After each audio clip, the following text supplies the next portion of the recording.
Exodus 2. This chapter begins the story of Moses, that man of renown, famed for his intimate acquaintance with heaven and his eminent usefulness on earth, and the most remarkable type of Christ, as a prophet, savior, lawgiver, and mediator in all the Old Testament. The Jews have a book among them of the life of Moses, which tells a great many stories concerning him, which we have reason to think are mere fictions. What he has recorded concerning himself is what we may rely upon, for we know that his record is true. And it is what we may be satisfied with, for it is what infinite wisdom thought fit to preserve and transmit to us. In this chapter we have 1. The perils of his birth and infancy. 2. His preservation through those perils and the preferment of his childhood and youth. 3. The pious choice of his riper years, which was to own the people of God. 1. He offered them his service at present if they would accept it. 2. He retired that he might reserve himself for further service thereafter. 3. The dawning of the day of Israel's deliverance. The birth of Moses. And there went a man of the house of Levi, and took to wife a daughter of Levi. And the woman conceived, and bare a son. And when she saw him that he was a goodly child, she hid him 3 months. And when she could not longer hide him, she took for him an ark of bulrushes, and daubed it with slime and with pitch, and put the child therein. And she laid it in the flags by the river's brink. And his sister stood afar off, to wit what would be done to him. Moses was a Levite both by father and mother. Jacob left Levi under marks of disgrace. And yet soon after Moses appears a descendant from him, that he might typify Christ, who came in the likeness of sinful flesh and was made a curse for us.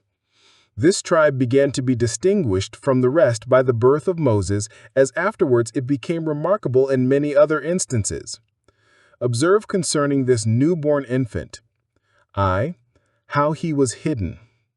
It seems to have been just at the time of his birth that the cruel law was made for the murder of all the male children of the Hebrews, and many no doubt perished by the execution of it.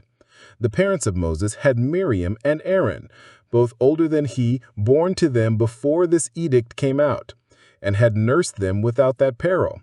But those that begin the world in peace know not what troubles they may meet with before they have gotten through it. Probably the mother of Moses was full of anxiety in the expectation of his birth, now that this edict was in force, and was ready to say, "Blessed are the barren that never bore." Luke 23:29. Better so than bring forth children to the murderer. Hosea 9:13. Yet this child proves the glory of his father's house. Thus that which is most our fear often proves in the issue most our joy. Observe the beauty of providence.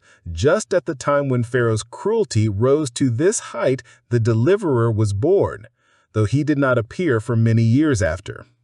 Note that when men are projecting the church's ruin, God is preparing for its salvation. Moses, who was afterwards to bring Israel out of this house of bondage, was himself in danger of falling a sacrifice to the fury of the oppressor. God so ordering it that, being told of this afterwards, he might be the more animated with a holy zeal for the deliverance of his brethren out of the hands of such bloody men. 1. His parents observed him to be a goodly child, more than ordinarily beautiful. He was fair to God. Acts 7:20. They fancied he had a luster in his countenance that was something more than human, and was a specimen of the shining of his face afterwards. Exodus 34:29. Note, God sometimes gives early earnests of his gifts, and manifests himself betimes in those for whom and by whom he designs to do great things. Thus he put an early strength into Samson, and an early forwardness into Samuel, wrought an early deliverance for David, and began betimes with Timothy. 2. Therefore they were the more solicitous for his preservation, because they looked upon this as an indication of some kind purpose of God concerning him, and a happy omen of something great. Note, A lively, active faith can take encouragement from the least intimation of the divine favor. A merciful hint of providence will encourage those whose spirits make diligent search. 3 months they hid him in some private apartment of their own house, though probably with the hazard of their own lives had he been discovered. Herein Moses was a type of Christ, who in his infancy was forced to abscond, and in Egypt too, Matthew 2:13, and was wonderfully preserved when many innocents were butchered. It is said, Hebrews 11:23, that the parents of Moses hid him by faith. Some think they had a special revelation to them that the deliverer should spring from their loins. However, they had the general promise of Israel's preservation, which they acted faith upon, and in that faith hid their child, not being afraid of the penalty annexed to the king's commandment. Note, faith in God's promise is so far from superseding that it rather excites and quickens to the use of lawful means for the obtaining of mercy. Duty is ours, events are God's. Again, faith in God will set us above the ensnaring fear of man. 2. How he was exposed. At 3 months' end, probably when the searchers came about to look for concealed children so that they could not hide him any longer, their faith perhaps beginning now to fail, they put him in an ark of bulrushes by the river's brink, and set his little sister at some distance to watch what would become of him, and into whose hands he would fall. Verse 4. God put it into their hearts to do this, to bring about his own purposes, that Moses might by this means be brought into the hands of Pharaoh's daughter, and that by his deliverance from this imminent danger, a specimen might be given of the deliverance of God's church, which now lay thus exposed. Note, 1. God takes special care of the outcasts of Israel. Psalm 147:2. They are his outcasts. Isaiah 16:4. Moses seemed quite abandoned by his friends. His own mother durst not own him, but now the Lord took him up and protected him. Psalm 27:10. 2. In times of extreme difficulty, it is good to venture upon the providence of God. Thus to have exposed their child while they might have preserved it would have been to tempt providence, but when they could not, it was to trust to providence.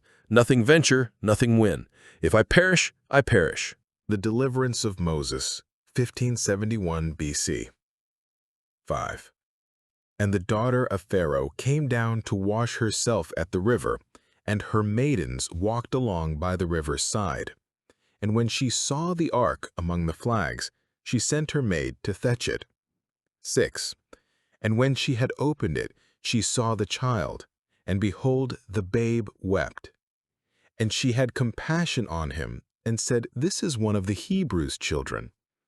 Then said his sister to Pharaoh's daughter, Shall I go and call to thee a nurse of the Hebrew women, that she may nurse the child for thee? And Pharaoh's daughter said to her, Go. And the maid went and called the child's mother. And Pharaoh's daughter said unto her, Take this child away and nurse it for me, and I will give thee thy wages. And the woman took the child and nursed it. And the child grew, and she brought him unto Pharaoh's daughter, and he became her son. And she called his name Moses. And she said, Because I drew him out of the water. Here is I, Moses saved from perishing. Come see the place where that great man lay when he was a little child. He lay in a bulrush basket by the river's side. Had he been left to lie there, he must have perished in a little time with hunger, if he had not been sooner washed into the river or devoured by a crocodile. Had he fallen into any other hands than those he did fall into, either they would not, or durst not, have done otherwise than have thrown him straightway into the river. But providence brings no less a person thither than Pharaoh's daughter, just at that juncture, guides her to the place where this poor forlorn infant lay, and inclines her heart to pity it, which she dares do when none else durst. Never did poor child cry so seasonably, so happily, as this did. The babe wept, which moved the compassion of the princess, as no doubt his beauty did. v. 5 and 6. Note 1. Those are hard-hearted indeed that have not a tender compassion for helpless infancy. How pathetically does God represent his compassion for the Israelites in general considered in this pitiable state? Ezekiel 16:5 and 6. 2. It is very commendable in persons of quality to take cognizance of the distresses of the meanest and to be helpful and charitable to them. 3. God's care in our infancy ought to be often made mention of by us to his praise. Though we were not thus exposed, that we were not was God's mercy. Yet many were the perils we were surrounded with in our infancy, out of which the Lord delivered us. Psalm 22:9 and 10. 4. God often raises up friends for his people, even among their enemies. Pharaoh cruelly seeks Israel's destruction, but his own daughter charitably compassionates a Hebrew child. And not only so, but beyond her intention, preserves Israel's deliverer. O Lord, how wonderful are thy counsels. This, too, Moses well provided with a good nurse, no worse than his own dear mother. Verses 7 to 9. Pharaoh's daughter thinks it convenient that he should have a Hebrew nurse. Pity that so fair a child should be suckled by a sable Moor. And the sister of Moses, with art and good management, introduces the mother into the place of a nurse, to the great advantage of the child. For mothers are the best nurses, and those who receive the blessings of the breasts with those of the womb are not just if they give them not to those for whose sake they receive them. It was also an unspeakable satisfaction to the mother who received her son as life from the dead, and now could enjoy him without fear. The transport of her joy upon this happy turn we may suppose sufficient to betray her to be the true mother, had there been any suspicion of it to a less discerning eye than that of Solomon. 1 Kings 3:27. 3. Moses preferred to be the son of Pharaoh's daughter. Verse 10. His parents herein perhaps not only yielding to necessity, having nursed him for her, but too much pleased with the honor thereby done to their son. For the smiles of the world are stronger temptations than its thrones, and more difficult to resist.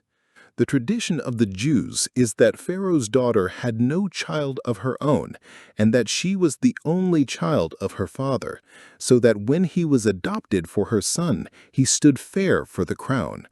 However, it is certain he stood fair for the best preferments of the court in due time, and in the meantime had the advantage of the best education and improvements of the court, with the help of which, having a great genius, he became master of all the lawful learning of the Egyptians.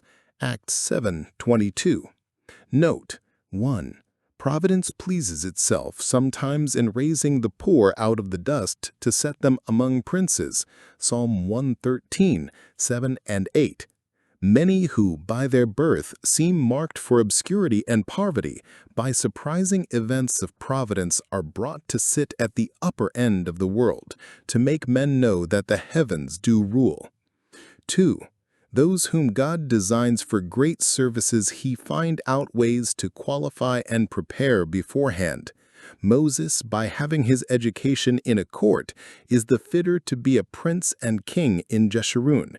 By having his education in a learned court, for such the Egyptian then was, is the fitter to be an historian. And by having his education in the court of Egypt is the fitter to be employed in the name of God as an ambassador to that court. IV. Moses named. The Jews tell us that his father, at his circumcision, called him Joachim, but Pharaoh's daughter called him Moses, drawn out of the water, so it signifies in the Egyptian language. The calling of the Jewish lawgiver by an Egyptian name is a happy omen to the Gentile world, and gives hopes of that day when it shall be said, "Blessed be Egypt, my people." Isaiah 19:25. And his tutoring at court was an earnest of the performance of that promise. Isaiah 49:23. Kings shall be thy nursing fathers, and queens thy nursing mothers. Moses slays an Egyptian, rebukes a contentious Hebrew. 1533 BC. And it came to pass in those days, when Moses was grown, that he went out unto his brethren, and looked on their burdens. And he spied an Egyptian smiting an Hebrew, one of his brethren. And he looked this way and that way, and when he saw that there was no man, he slew the Egyptian, and hid him in the sand. And when he went out the second day, behold, 2 men of the Hebrews strove together. And he said to him that did the wrong, Wherefore smitest thou thy fellow? And he said, Who made thee a prince and a judge over us? Intendest thou to kill me as thou killedst the Egyptian? And Moses feared, and said, Surely this thing is known. Now when Pharaoh heard this thing, he sought to slay Moses. But Moses fled from the face of Pharaoh, and dwelt in the land of Midian, and he sat down by a well. Moses had now passed the first 40 years of his life in the court of Pharaoh, preparing himself for business. And now it was time for him to enter upon action, and 1. He boldly owns and espouses the cause of God's people. When Moses was grown, he went out unto his brethren, and looked on their burdens. Verse 11.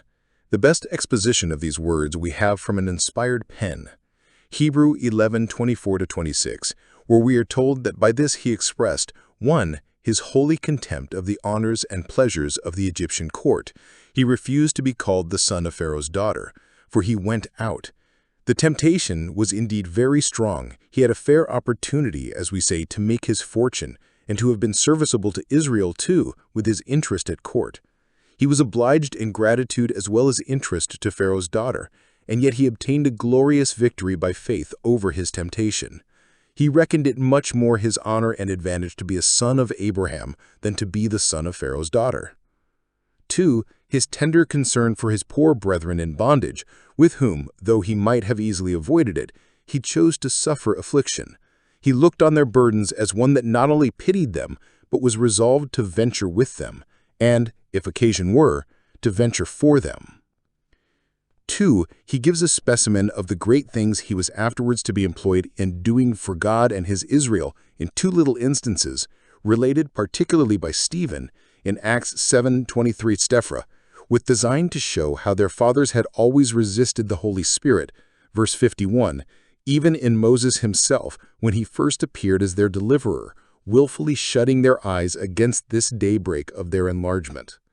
He found himself no doubt under a divine direction and impulse in what he did, and that he was in an extraordinary manner called of God to do it. Now observe. 1. Moses was afterwards to be employed in plaguing the Egyptians for their wrongs done to God's Israel, and as a specimen of that, he killed the Egyptian who smote the Hebrew, verse 11 and 12.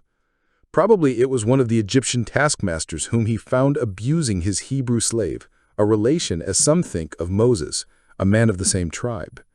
It was by special warrant from heaven, which makes not a precedent in ordinary cases, that Moses slew the Egyptian and rescued his oppressed brother. The Jews' tradition is that he did not slay him with any weapon, but as Peter slew Ananias and Sapphira with the word of his mouth. His hiding him in the sand signified that hereafter Pharaoh and all his Egyptians should, under the control of the rod of Moses, be buried in the sand of the Red Sea. His taking care to execute this justice privately, when no man saw, was a piece of needful prudence and caution, it being but an essay, and perhaps his faith was yet weak, and that he did with some hesitation. Those who come to be of great faith yet began with little, and at first spoke tremblingly. 2.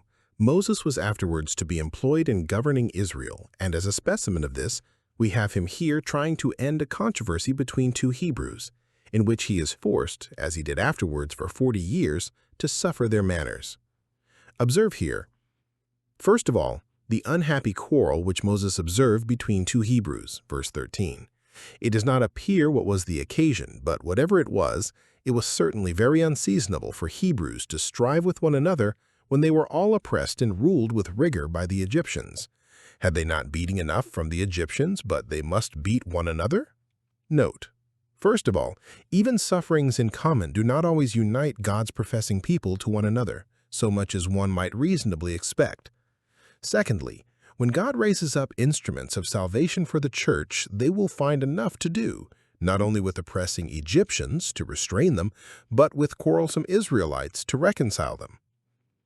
Secondly, the way he took of dealing with them, he marked him that caused the division, that did the wrong, and mildly reasoned with him, "Wherefore smitest thou thy fellow?" The injurious Egyptian was killed, the injurious Hebrew was only reprimanded, for what the former did was from a rooted malice, what the latter did we may suppose was only upon a sudden provocation. The wise God makes, and according to his example, all wise governors make, a difference between one offender and another, according to the several qualities of the same offense. Moses endeavored to make them friends, a good office. Thus we find Christ often reproving his disciples' stripes in Luke 9:46 and 22:24. For he was a prophet like unto Moses, a healing prophet, a peacemaker, who visited his brethren with the design to slay all enmities. The reproof Moses gave on this occasion may still be of use. Wherefore smitest thou thy fellow? Note, smiting our fellows is bad in any, especially in Hebrews. Smiting with tongue or hand, either in a way of persecution or in a way of strife and contention. Consider the person thou smitest. It is thy fellow creature, thy fellow Christian. It is thy fellow servant, thy fellow sufferer. Consider the cause. Wherefore smitest? Perhaps it is for no cause at all, or no just cause, or none worth speaking of. Thirdly, the ill success of his attempt, verse 14. He said, "Who made thee a prince?" He that did the wrong thus quarreled with Moses. The injured party, it should seem, was inclinable enough to peace, but the wrongdoer was thus touchy. Note, it is a sign of guilt to be impatient of reproof, and it is often easier to persuade the injured to bear the trouble of taking wrong than the injurious to bear the conviction of having done wrong. 1 Corinthians 6:7 and 8. It was a very wise and mild reproof which Moses gave to this quarrelsome Hebrew, but he could not bear it. He kicked against the pricks, and cross-questions with his reprover. First of all, he challenges his authority. Who made thee a prince? A man needs no great authority for the giving of a friendly reproof. It is an act of kindness. Yet this man needs will, interpreted as an act of dominion, and represents his reprover as imperious and assuming. Thus, when people dislike good discourse or a seasonable admonition, they will call it preaching, as if a man could not speak a work for God and against sin, but he took too much upon him. Yet Moses was indeed a prince and a judge, and he knew it, and thought the Hebrews would have understood it and struck in with him, but they stood in their own light and thrust him away. Acts 7:25 and 27. 2. He upbraids him with what he had done in killing the Egyptian. Intendest thou to kill me? See what base constructions malice puts upon the best words and actions. Moses, for reproving him, is immediately charged with a design to kill him. An attempt upon his sin was interpreted an attempt upon his life, and his having killed the Egyptian was thought sufficient to justify the suspicion, as if Moses made no difference between an Egyptian and a Hebrew. If Moses, to right an injured Hebrew, had put his life in his hand and slain an Egyptian, he ought therefore to have submitted to him, not only as a friend to the Hebrews, but as a friend that had more than ordinary power and zeal. But he throws that in his teeth as a crime which was bravely done, and was intended as a specimen of the promised deliverance. If the Hebrews had taken the hint and come in to Moses as their head and captain, it is probable that they would have been delivered now. But despising their deliverer, their deliverance was justly deferred, and their bondage prolonged 40 years, as afterwards their despising Canaan kept them out of it 40 years more. I would, and you would not. Note, men know not what they do, nor what enemies they are to their own interest when they resist and despise faithful reproofs and reprovers. When the Hebrews strode with Moses, God sent him away into Midian, and they never heard of him for 40 years. Thus the things that belonged to their peace were hidden from their eyes, because they knew not the day of their visitation. As to Moses, we may look on it as a great damp and discouragement to him. He was now choosing to suffer affliction with the people of God and embracing the reproach of Christ. And now, at his first setting out, to meet with this affliction and reproach from them was a very sore trial of his resolution. He might have said, "If this be the spirit of the Hebrews, I will go a court again and be the son of Pharaoh's daughter." Note, First, we must take heed of being prejudiced against the ways and people of God by the follies and peevishness of some particular persons that profess religion. Secondly, it is no new thing for the church's best friends to meet with a great deal of opposition and discouragement in their healing, saving attempts, even from their own mother's children. Christ himself was set at naught by the builders and is still rejected by those he would save. 4. The flight of Moses to Midian in consequence. The affront given him thus far proved a kindness to him. It gave him to understand that his killing the Egyptian was discovered, and so he had time to make his escape. Otherwise, the wrath of Pharaoh might have surprised him and taken him off. Note, God can overrule even the strife of tongues, so, one way or another, to bring good to his people out of it. Information was brought to Pharaoh, and it was well if it was not brought by the Hebrew himself whom Moses reproved, of his killing the Egyptian. Warrants are presently out for the apprehending of Moses, which obliged him to shift for his own safety by fleeing into the land of Midian, verse 15. 1. Moses did this out of a prudent care of his own life. If this be his forsaking of Egypt, which the apostle refers to as done by faith, Hebrews 11:27, it teaches us that when we are at any time in trouble and danger for doing our duty, the grace of faith will be of good use to us in taking proper methods for our own preservation. Yet there it is said, he feared not the wrath of the king. Here it is said, he feared, verse 14. He did not fear with a fear of diffidence and amazement, which weakens and has torment, but with a fear of diligence, which quickened him to take that way which Providence opened to him for his own preservation. 2. God ordered it for wise and holy ends. Things were not yet ripe for Israel's deliverance. The measure of Egypt's iniquity was not yet full, the Hebrews were not yet sufficiently humbled, nor were they yet increased to such a multitude as God designed. Moses is to be further fitted for the service and therefore is directed to withdraw for the present, until the time to favor Israel, even the set time, should come. God guided Moses to Midian because the Midianites were of the seed of Abraham and retained the worship of the true God among them, so that he might not only have a safe but a comfortable settlement among them. And through this country he was afterwards to lead Israel, with which, that he might do it the better, he now had the opportunity of making himself acquainted. Hither he came and sat down by a well, tired and thoughtful, at a loss and waiting to see which way Providence would direct him. It was a great change with him, since he was but the other day at ease in Pharaoh's court. Thus God tried his faith, and it was found to praise and honor. The marriage of Moses, 1533 BC.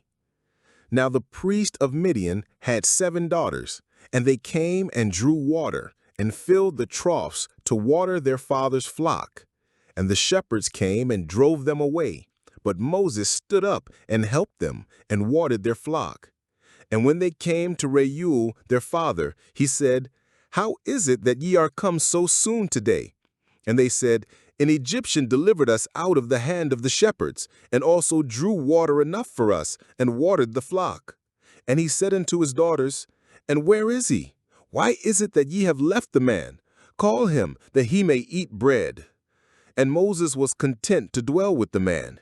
And he gave Moses Zipporah his daughter. And she bare him a son, and he called his name Gershom. For he said, I have been a stranger in a strange land. Moses here gains a settlement in Midian, just as his father Jacob had gained one in Syria.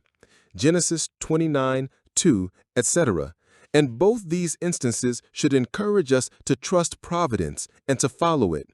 Events that seem inconsiderable and purely accidental afterwards appear to have been designed by the wisdom of God for very good purposes and of great consequence to his people.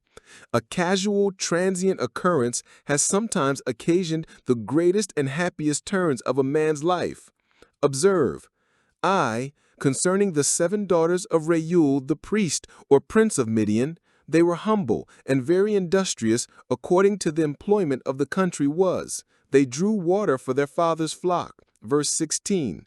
If their father was a prince, it teaches us that even those who are honorably born and are of quality and distinction in their country should yet apply themselves to some useful business, and what their hand finds to do, do it with all their might. Idleness can be no one's honor. If their father was a priest, it teaches us that ministers' children should, in a special manner, be examples of humility and industriousness. 2. They were modest and would not ask this strange Egyptian to come home with them, though handsome and a great courtier, till their father sent for him. Modesty is the ornament of woman. 2. Concerning Moses, he was taken for an Egyptian, verse 19, and strangers must be content to be the subjects of mistake. But it is observable how ready he was to help Reuel's daughters to water their flocks. Though bred in learning and at court, yet knew how to turn his hand to such an office as this when there was occasion, nor had he learned of the Egyptians to despise shepherds.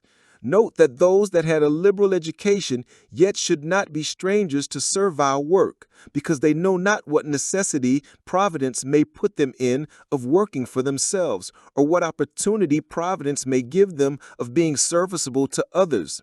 These young women, it seems, met with some opposition in their employment, more than they and their servants could conquer. The shepherds of some neighboring prince, as some think, or some idle fellows that called themselves shepherds, drove away their flocks. But Moses, though melancholy and in distress, stood up and helped them, not only to get clear of the shepherds, but when that was done, to water the flocks. He did this not only in complaisance to the daughters of Reuel, though that also did very well become him, but because wherever he was, as occasion offered itself, 1. He loved to be doing justice and appearing in the defense of such as he saw injured, which every man ought to do as far as it is in the power of his hand to do it. 2. He loved to be doing good. Wherever the providence of God casts us, we should desire and endeavor to be useful. And he that is faithful in a little shall be entrusted with more. 2. How well he was paid for his serviceableness. When the young women acquainted their father with the kindnesses they had received from this stranger, he sent to invite him to his house and made much of him. Verse 20. Thus God will recompense the kindnesses which are at any time shown to his children. They shall in no wise lose their reward. Moses soon recommended himself to the esteem and good affection of this prince of Midian, who took him into his house and in process of time married one of his daughters to him. Verse 21, by whom he had a son, whom he called Gershom, a stranger there. Verse 22, that if ever God should give him a home of his own, he might keep in remembrance the land in which he had been a stranger. Now this settlement of Moses in Midian was designed by providence, 1, to shelter him for the present. God will find hiding places for his people in the day of their distress. Nay, he will himself be to them a little sanctuary and will secure them either under heaven or in heaven. But 2, it was also designed to prepare him for the great services he was further designed for. His manner of life in Midian, where he kept the flock of his father-in-law, having none of his own to keep, would be of use to him. 1, to inure him to hardship and poverty, that he might learn how to want as well as how to abound. Those whom God intends to exalt, he first humbles. 2, to inure him to contemplation and devotion. Egypt accomplished him as a scholar, a gentleman, a statesman, a soldier, all which accomplishments would be afterwards of use to him. But yet he lacked one thing in which the court of Egypt could not befriend him. He that was to do all by divine revelation must know by a long experience what it was to live a life of communion with God. And in this he would be greatly furthered by the solitude and retirement of a shepherd's life in Midian. By the former he was prepared to rule in Jeshurun, but by the latter he was prepared to converse with God in Mount Horeb, near which mount he had spent much of his time. Those that know what it is to be alone with God in holy exercises are acquainted with better delights than ever Moses tasted in the court of Pharaoh. Cry of the oppressed Israelites, 1491 BC. And it came to pass in process of time that the king of Egypt died, and the children of Israel sighed by reason of the bondage, and they cried, and their cry came up unto God by reason of the bondage. And God heard their groaning, and God remembered his covenant with Abraham, with Isaac, and with Jacob. And God looked upon the children of Israel, and God had respect unto them. Here is 1, the continuance of the Israelites' bondage in Egypt, verse 23. Probably the murdering of their infants did not continue. This part of their affliction attended only the period immediately connected with the birth of Moses, and served to signalize it. The Egyptians now were content with their increase, finding that Egypt was enriched by their labor, so that they might have them for slaves. They cared not how many they were. On this, therefore, they were intent, to keep them all at work and make the best hand they could of their labor. When one pharaoh died, another rose up in his place that was governed by the same maxims, and was as cruel to Israel as his predecessors. If there was sometimes a little relaxation, yet it presently revived again with as much rigor as ever. And probably as the more Israel were oppressed, the more they multiplied, so the more they multiplied, the more they were oppressed. Note, sometimes God suffers the rod of the wicked to lie very long and very heavily on the lot of the righteous. If Moses in Midian at any time began to think how much better his condition might have been had he stayed among the courtiers, he must of himself think this also, how much worse it would have been if he had had his lot with brethren. It was a great degradation to him to be keeping sheep in Midian, but better so than making brick in Egypt. The consideration of our brethren's afflictions would help to reconcile us to our own. 2. The preface to their deliverance at last. 1. They cried, verse 23. Now at last they began to think of God under their troubles, and to return to him from the idols they had served. Ezekiel 20:8.